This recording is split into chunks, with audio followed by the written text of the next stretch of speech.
All right. It is the moment you have all been waiting for. We are going to dive into the quadratic formula. Now, I was saying this to my in-person classes, but quadratic formula gets a rap that it does not deserve. And I guess what I want to say is I think that looking at this in Algebra 2 as opposed to Algebra 1 for the first time when you first see this, you guys have had a lot more experience now with substituting numbers in for variables, working with square roots, working with exponents, that whole plus and minus thing, that sign that looks like this, right?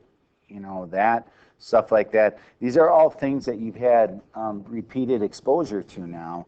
And so my hope for all of you is that you'll see this and you'll be like, you know, this isn't as bad as I remember it, and I can do this, and I'm going to get through it, and it's going to be okay. Because the thing about the quadratic formula is you can literally use it to solve any kind of quadratic equation if it's written in the right form. And I don't know about you, but I'd rather do that sometimes than, you know, have to do completing the square or even factoring. The quadratic formula is very straightforward, and you know I can make a big case for it. All right, so so I just ask that you give it another chance, and just you know, don't overthink it, and just plug and go. And I think if you get used to that and you write it out a couple times, you'll be able to remember it a little better. And yeah, so there's a lot of upsides to it. All right, so the learning target is that you're going to be able to solve these, you know, after you've watched these videos, gone through this lesson, and solve the equations with the quadratic formula, right? So we'll talk about what the quadratic formula is, and then there will be videos on solving. So this first video, is more of an introductory video.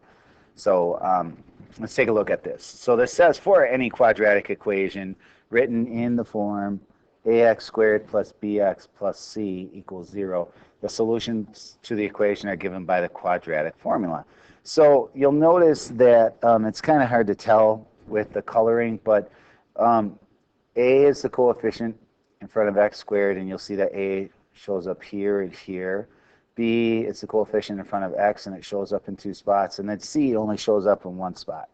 And you guys should recognize this thing right here, right? This whole thing right here, because we had a whole lesson on this, right? And that was on the discriminant, right? And we talked a lot about that. So that's your discriminant, right? That's where I'll draw an arrow for you guys, and that is your discriminant, right?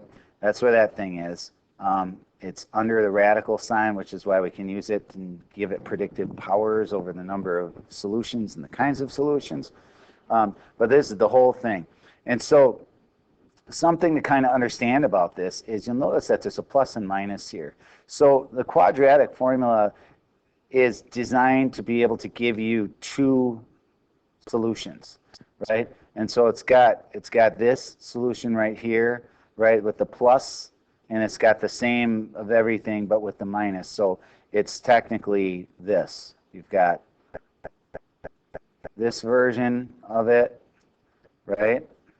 And then you have the negative case of it, where everything is the same except for what's happening between b and the square root term that holds the discriminant, right? So there, you know, this is just a shorthand way of writing it. It's a lot like, you know, what we were doing with the square root property, and that's actually kind of where this is derived from. And I have a whole video on that, on like deriving the quadratic formula, and totally geeked out on it and had a blast doing it too. But so pretty much all you do with the quadratic formula, right, is you're going to have an equation, and you're going to pull those numbers out of the equation, and you're going to plug them in. And so I think a couple things to understand here. The first thing is when you have, you know, the a, c, and the 4 are all next to each other, this 4ac term, they're all multiplying by each other, right?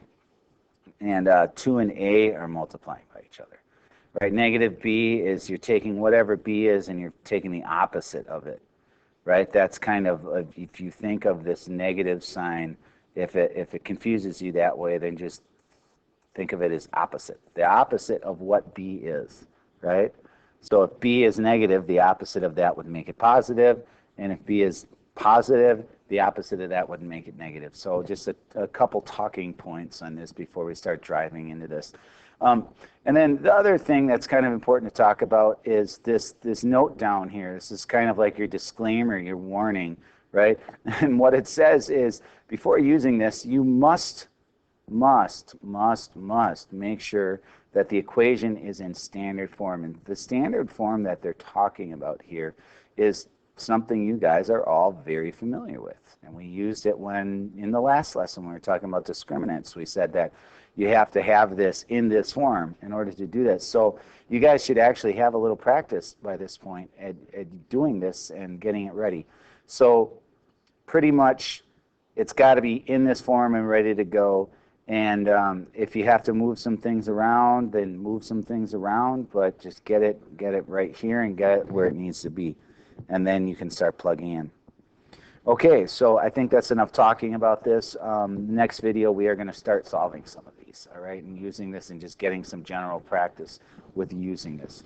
So thanks for watching. We'll see you in the next one.